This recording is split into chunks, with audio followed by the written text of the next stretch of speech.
அனைத்து சர்வசக்திக்கும் என் வணக்கம். எல்லாம் அவன் துணை. காரகர் ஜோதிடம், அரியலூர் திருஞான சுவாமி ஜோதிடர். 12 ஸ்தானத்துக்கும் 20 நட்சத்திரத்துக்கும் 15 திதிகளுக்கும் பஞ்சபூதங்களுக்கும் அனைத்து வார்த்தைகளுக்கும் இந்த தமிழ் எழுத்துக்கள் 240 எழுத்து.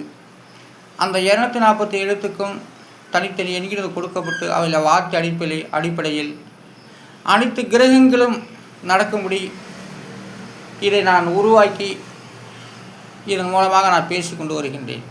வார்த்தை அடிப்படை ஜாதக பலன். சதி என்ற ஒரு வார்த்தைக்கு இரண்டு எழுத்துக்கள். அந்த 2 எழுத்துக்கு உரிய எண்கிதம் 3, 8. இதையெல்லாம் கூட்டாக்க 11. அது கிரகத்தால் கழிச்சிட்டால் மீதி 2. அப்போ சதி என்ற ஒரு வார்த்தைக்கு விதியின் 2. சதி குடும்பத்தில் தானே சதி நடக்குது. அதால் தான் இந்த 2ஆம் இடத்துல சதி என்று சொல் வருகிறது. மகன் பிள்ளைக்குள்ளே சரிவை நடக்கும், தாய் பிள்ளைக்குள்ளே சரிவை நடக்கும், மருமகள் மாமியாரோட சரிவை நடக்கும். அதனால தான் அது குடும்ப சத்து சதி என்று சொல் குடும்ப சத்து வருகிறது. ஆனால் சதி என்று சொல் அது 11ஆம் இடமும் வருகின்றது. அப்போ சதி என்று சொல்லுக்கு விதியின் 2. அப்போ குடும்பத்தில் குடும்ப ஸ்தானத்தில் வருகின்றது. நிலா என்ற ஒரு வார்த்தைக்கு 2 எழுத்துக்கள். அந்த 2 எழுத்துக்குரிய எண்கிதம் 9, 2. அதையெல்லாம் கூட்டாக்க 11. அவருடைய விதி என்பது 2. அப்போ நிலா 2ஆம் இடத்து பலனாக வருகின்றது. அதுவும் குடும்ப ஸ்தானத்தில். ஒரு குடும்பத்தில் நன்மைகள் நடக்கணும் அப்படின்னாக்கா அந்த நிலா அசரியாகவோ தேவதையாகவோ அவங்க கனவுலோ அவங்கள நிஜத்திலேயோ சித்தத்திலேயோ தோன்றி திருவருள் செய்தால் தான் நல்லாயிருக்கும். அந்த அமாவாசை 3ஆம் நாள்லேருந்து பௌர்ணமி முழுநிலவு பௌர்ணமிக்குள்ளேயே அந்த நிலா தோன்றி அவர்களுக்கு வழிகாட்ட வேண்டும். தேய்பிள்ளை காட்டினா அந்த அளவுக்கு சிறப்பாக இருக்காது. வளர்பறையிலே தோன்றினாதான் அந்த நிலா அந்த கனவுல வந்தாலும் பிரதிபலிக்கும்.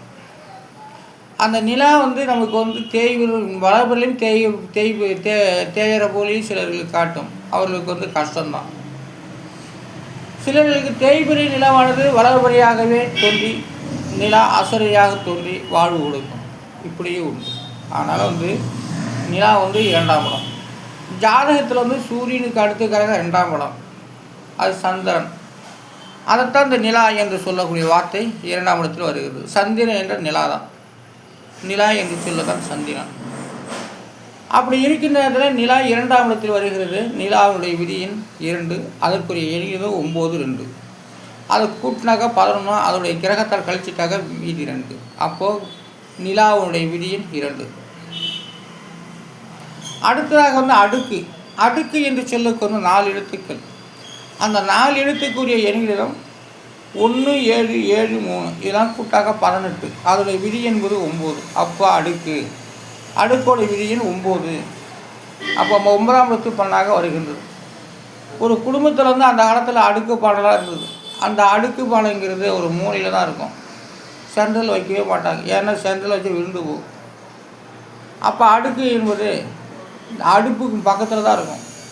இல்லைன்னா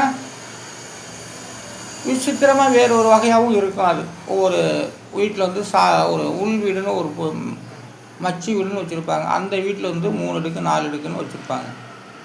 அந்த அடுக்கு 9 விதமாக இருக்கும். அல்லது 5 அடுக்காக வைத்திருப்பாங்க. ஆனால் அந்த அடுக்குங்கிறது பானை தான், வேறு ஒன்றும் கிடையாது. சிலர் பித்தளை பானையாக வச்சுருப்பாங்க, சில மண் பானையாகவே வச்சுருப்பாங்க. அதில் உப்பு, மிளகா, புளி எல்லாம் வச்சுருப்பாங்க.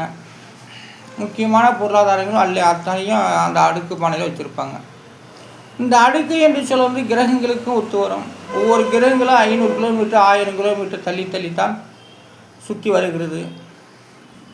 அதனால் அந்த கிரகம் கூட 9 தான்.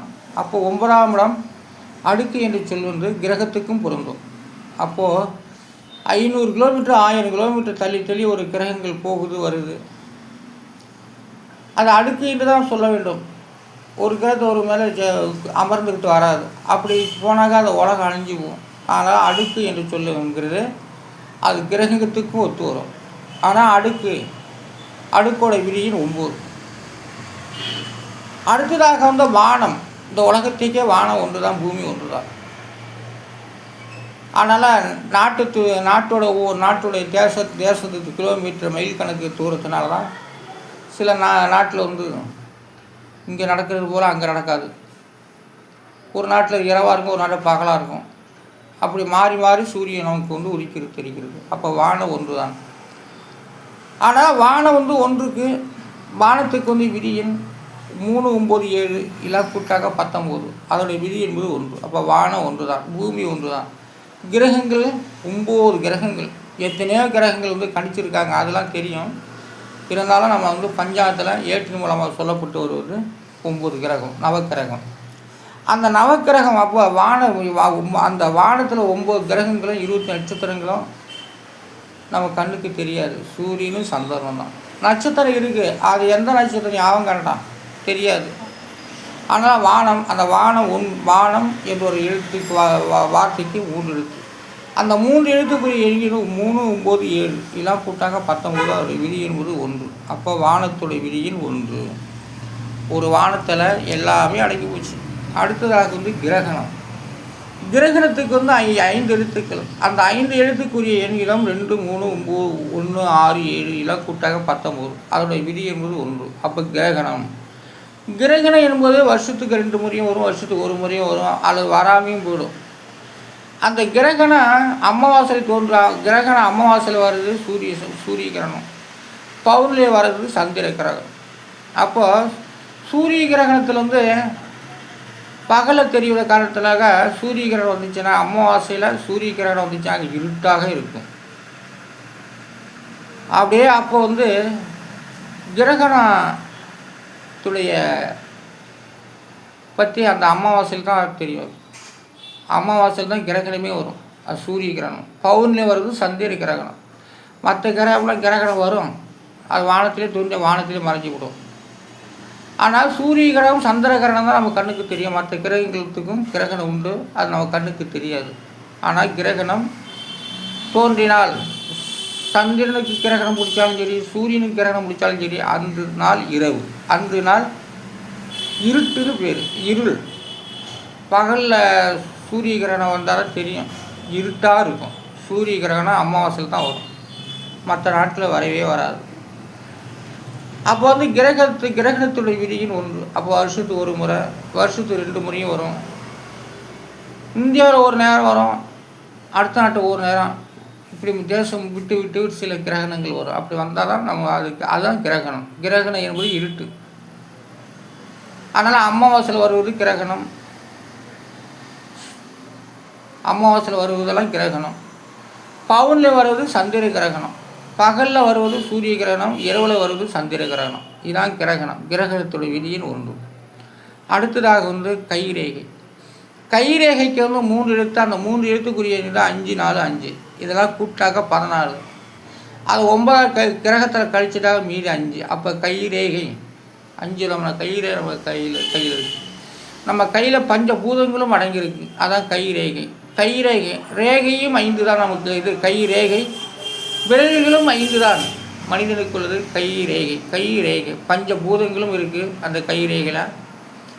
கையில் வந்து 5 விரல்களும் இருக்குது, அதுதான் கைரேகையுடைய விதியின் 5. அப்போது வார்த்தை அடிப்படையில் ஜாதக பலன் முன்னோர்கள் ரொம்ப யோசித்து ரொம்ப ஆழ்ந்து சிந்தித்து வார்த்தை அடிப்படை 12 சாணத்துக்கும் 9 கிரகத்துக்கும் பஞ்சபூதங்களுக்கும் உருவாக்கி ஒரு பஞ்சாங்கம், அது ஜாதக கட்டம், ராசி அம்சம் எல்லாத்தையும் அமைத்து அந்தந்த கிரகங்களும் ஒவ்வொரு நட்சத்திர பிரகாரம் ஒவ்வொரு நாளைக்கு உதிக்கப்படுவது. அத்தனையும் நமக்கு 60 நாழிகையில் 24 மணி நேரத்துக்கு 60 நாழிகை கணக்கிட்டு ஒரு துல்லியமாக ஒரு பஞ்சாங்க கிரகத்தை அழைச்சி நமக்கு கொடுத்துருக்காங்க. இதுவும் விஞ்ஞானம்தான். ஆனால் வந்து ஜாதகம் என்பது உண்மையான வார்த்தை. அந்த உண்மையான வார்த்தை தான் நான் உருவாக்கப்பட்ட எண்களிடம் மிக துல்லியமாக முன்னோர்கள் கணித்தத உண்மைன்னு சொல்லி நிரூபிக்கப்பட்டு வருகிறது. இதுதான் அந்த ஜாதக பலன் வார்த்தை அடிப்படையில். காரக ஜோதிடம் அரியலூர் திருஞான சம்பந்த ஜோதிடம். நன்றி, வணக்கம்.